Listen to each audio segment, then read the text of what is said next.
Fala, nação tricolor, tudo bem com vocês? Sejam muito bem-vindos a mais um vídeo do canal Mais Um Bahia. Eu me chamo Amália e vamos falar de Bahia. Hoje vamos falar sobre as finanças do nosso tricolor de aço, a virada de chave que foi, vamos falar assim, na vida do Bahia, após a SAF. Vimos uma matéria recentemente de que a SAF do Bahia foi eleita a segunda melhor SAF do Brasil.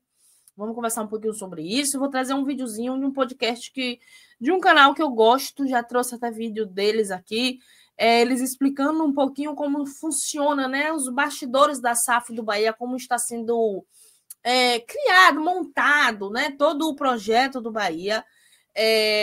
Um projeto esse que foi super importante, como eu falei, foi a virada de chave na subida, né, do nosso tricolor de aço para o Bahia estar no patamar que ele merece, né? Que é o patamar do Bahia. Antes da gente conversar sobre isso aqui, rapidão, vamos fazer uma coisa aqui rápido, demora nada. Se inscreve, deixa o like, ativa o sininho, deixa seu comentário, que é de extrema importância a sua opinião, tá? Então vai rapidão, não custa nada. Compartilha o vídeo para chegar mais pessoas, para conhecer o nosso canal, né? Chegar mais gente. Agradecer os novos inscritos. Cada dia chega mais gente. Muito obrigado. Que vocês continuem por aqui. Bora lá, tá? Então vai rapidão, se inscreve, comenta, deixa o like, compartilha e é isso. Bom, vimos recentemente uma matéria falando sobre a SAF do Bahia, que foi eleita a segunda melhor SAF. Bahia tem a segunda melhor SAF do Brasil, aponta a pesquisa. Apenas o Botafogo recebeu mais votos dos torcedores entrevistados. Sabemos que o Botafogo tem aí o John Textor como dono, né? E aí o John Textor está passando por algumas polêmicas com o Lyon e tal, mas não convém.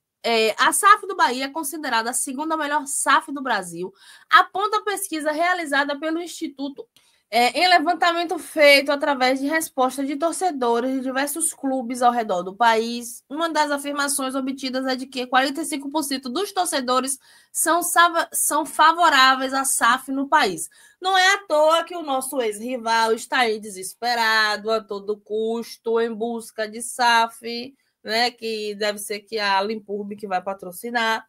É uma busca incessante que o Bahia foi tão criticado quando virou SAF e hoje eles estão em um desespero. Até grupo tem para chamar a atenção dos dirigentes lá do PSG, né? Do grupo que dirige o PSG, para trazer SAF para eles. Vem falar até de guerra geopolítica, né? Que vai criar até vai ser vantagem para eles, porque vai ser rivalidade, né? Tem rivalidade entre o pessoal do Bahia e o pessoal deles lá e tal. Resumindo, aqui estão os números que apontam as outras, né? As outras votações. Botafogo ficou com 33. Por que o Botafogo ficou na frente? Porque é aquela questão. O Botafogo veio com resultado imediatista. Não sei como estavam as finanças do Botafogo, as questões do Botafogo. Veio aquele resultado imediatista, que no Bahia não funciona assim, e desde o começo foi dito e foi esclarecido, foi bem claro que no Bahia não seria resultados imediatos. Quais são os resultados imediatos que a gente vê no Bahia?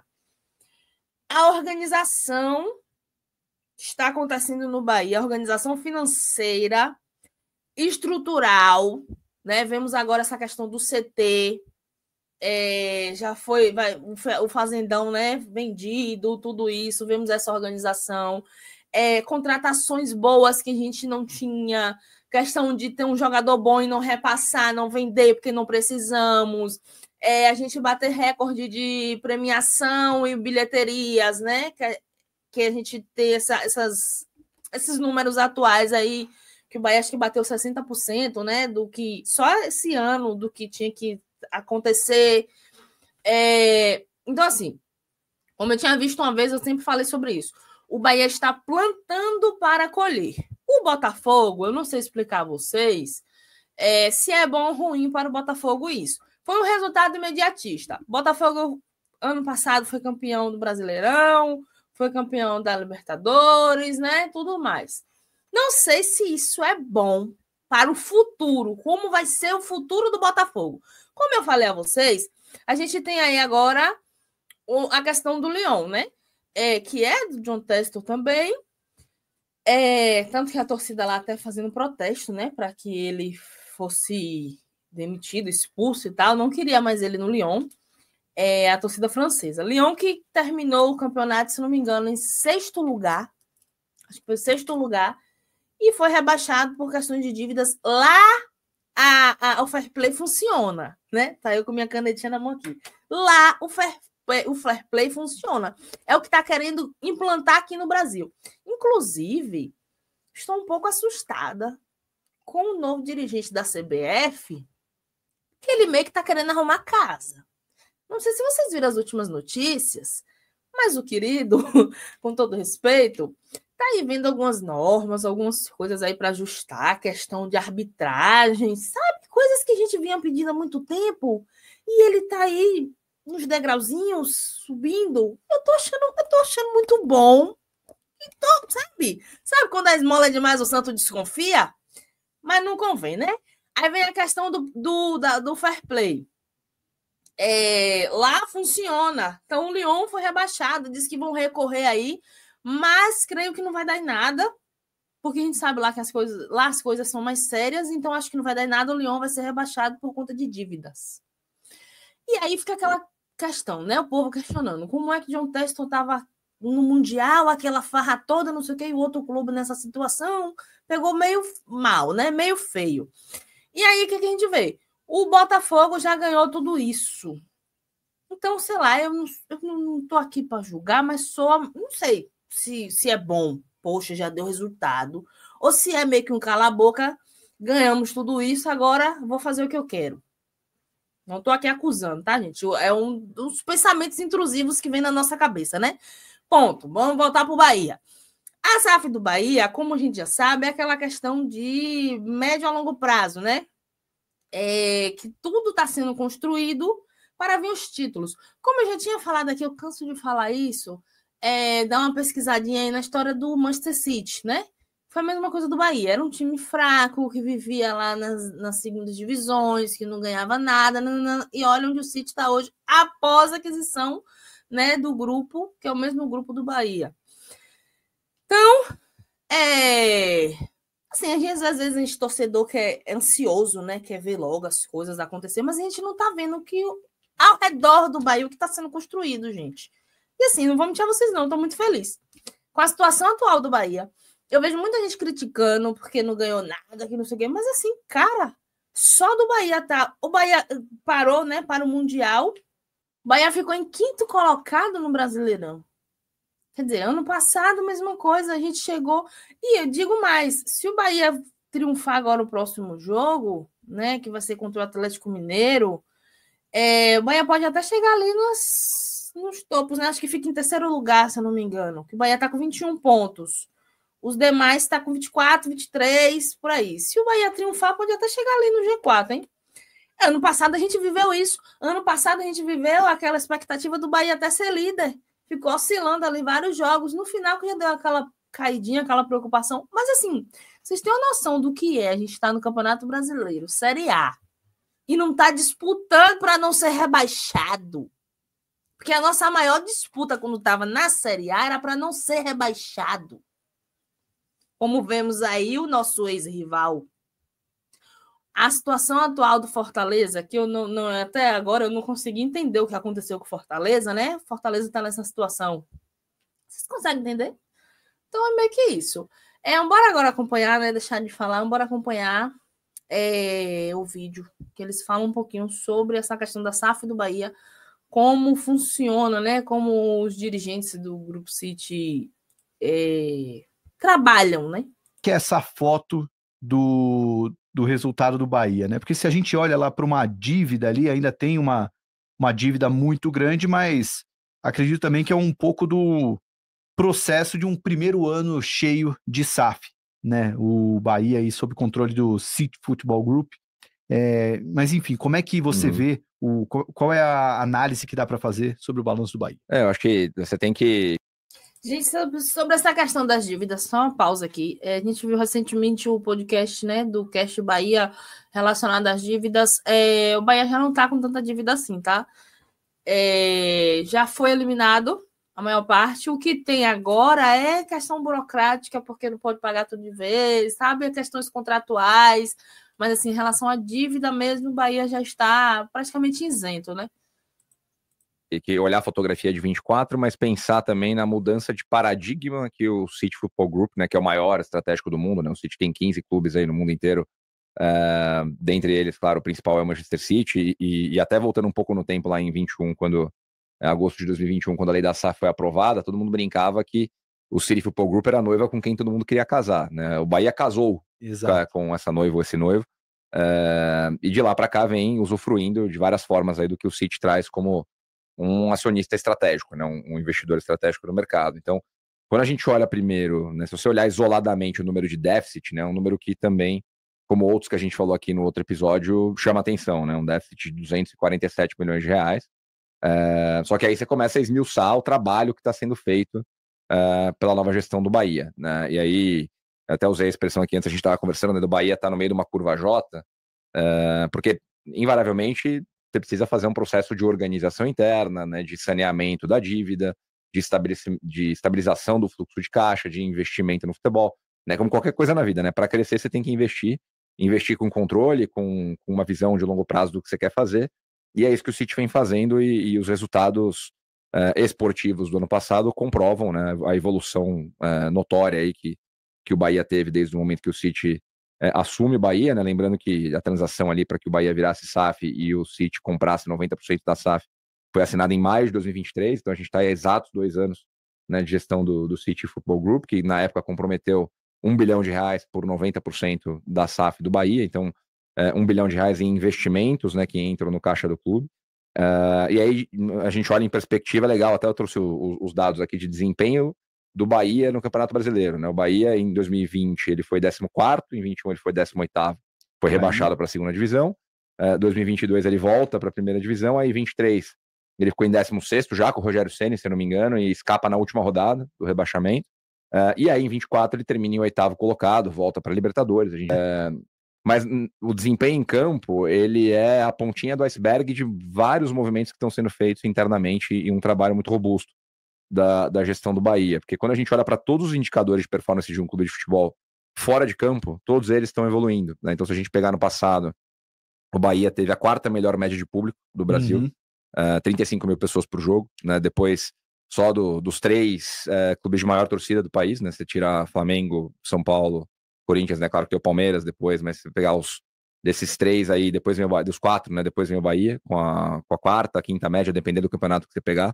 Então, Bahia, se fizer a média de todas as competições que o Bahia disputou, ele foi a 5ª maior média de público do Brasil, depois desses 4 caras, que são os caras que têm muito mais torcida que ele.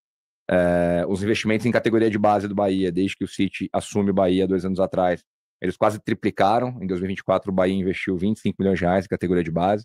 Então, a gente falou muito aqui também no exemplo do Corinthians, né, que o Corinthians está se mantendo competitivo nesse momento, mas em certa medida trocando o futuro pelo presente, porque ele investe pouco em base hoje, e investe muito no futebol profissional. Então o Bahia dá um direcionamento de que continua investindo em base, pensando no futuro, pensando em formação.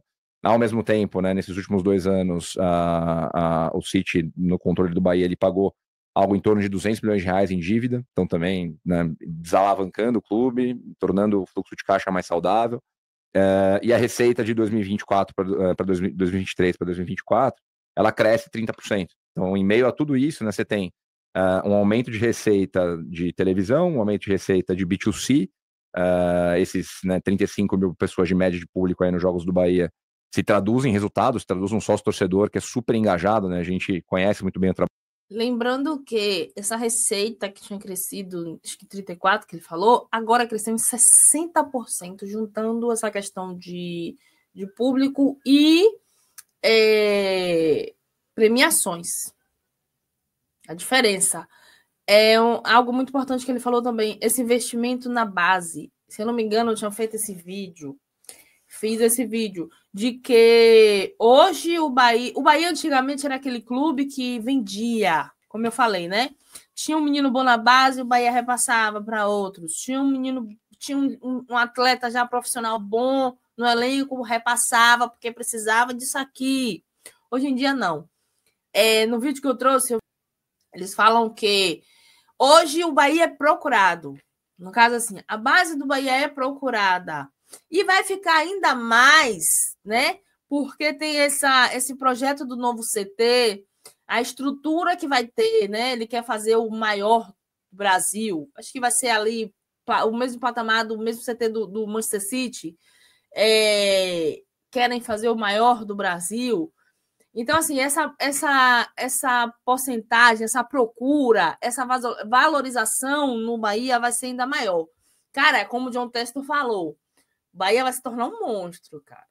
O Bahia vai se tornar um monstro. O trabalho que é feito lá, porque quem gere o sócio torcedor do Bahia é a Tomorrow Sports, que é uma investida nossa, e é um trabalho super legal. O Bahia tem uma cabeça super aberta para trabalhar com o público, criar ideias novas, trazer o torcedor para dentro da fonte nova, entregar valor para esse torcedor. Então, quando a gente olha para a receita do Bahia, né, ano passado ela foi uma receita aí de 299 milhões de reais, então arredondando aí 300 milhões de reais, ela 27% acima do que foi em 2023, e voltando naquilo que a gente bateu aqui na tecla no último episódio, né, o Bahia tem um componente muito alto de receita recorrente, então dessa receita 88% é recorrente, com um diferencial muito legal que mostra o peso e relevância da torcida do Bahia. Né, quase um terço dessa receita vem do B2C, vem de bilheteria, de sócio-torcedor e de venda de camisa, que é muito acima do que a gente vê normalmente. Né, a média do mercado brasileiro é 15%, então a gente pode falar que o Bahia, na média, está praticando o dobro de receita B2C do que os pares dele, né, praticam percentualmente falando. Então, é um resultado bem interessante da gente analisar, porque, de novo, você olha para a fotografia e fala, putz, um déficit de 250 milhões de reais, né, o trabalho não está andando bem. Mas quando você começa a descer alguns níveis e olhar para a receita melhorando, para o endividamento diminuindo, para custos que são sim agressivos, mas porque você precisa de um time mais competitivo, de um produto mais relevante, você vai vendo o movimento acontecendo, comprovado pela performance esportiva no campo, que foi um dos melhores anos da história do Bahia, né, esportivamente, ano passado. Gente, eu vou parar por aqui, porque é um pouquinho longo, tá vendo? Vai até aqui o finalzinho, ó. Vocês quiserem terminar de acompanhar, aqui eles falam de outros clubes também, os outros pontinhos aqui, também não falam de outros clubes, vai nesse canal aqui, ó. Gosto muito desse canal, Esporte Market Marks, aqui ele conclui, tá? Para não ficar muito extenso. Vai aí, acompanha, eles falam aqui de outros clubes também, né? Para quem está interessado em ver. E é isso. Bom, gente, como eu sempre falo, muito feliz com o avanço do Bahia. Vamos ver ainda mais. Como eu falei, né, a diferença entre o Bahia e o Botafogo. Não estou aqui desfazendo, tá, gente, do Botafogo. Estou fazendo uma comparação. O Botafogo já foi aquele resultado imediatista, né? Eu não sei os bastidores, se estão construindo coisas igual estão fazendo no Bahia, né? Projetos igual estão fazendo no Bahia. Eu não sei como funciona muito bem a forma do Textor trabalhar, mas foi aquele resultado imediatista. O Bahia, uma vez eu vi uma pessoa falando que o Bahia está plantando para colher, né? Como ele citou o Corinthians aí, o Corinthians já quer colher, já está pensando no imediatismo. O Bahia está plantando para colher. Então, eu vejo isso com muito bons olhos. Não sei como isso tem como dar errado, sabe? Caraca, estão enganando a gente. Pode dar errado. Eu não sei como, porque é tudo muito nítido, tudo muito esclarecido, né? Mas é isso. Deixa aí nos comentários o que é que vocês acham, tá? Beijo tricolor, fiquem com Deus, até o próximo vídeo.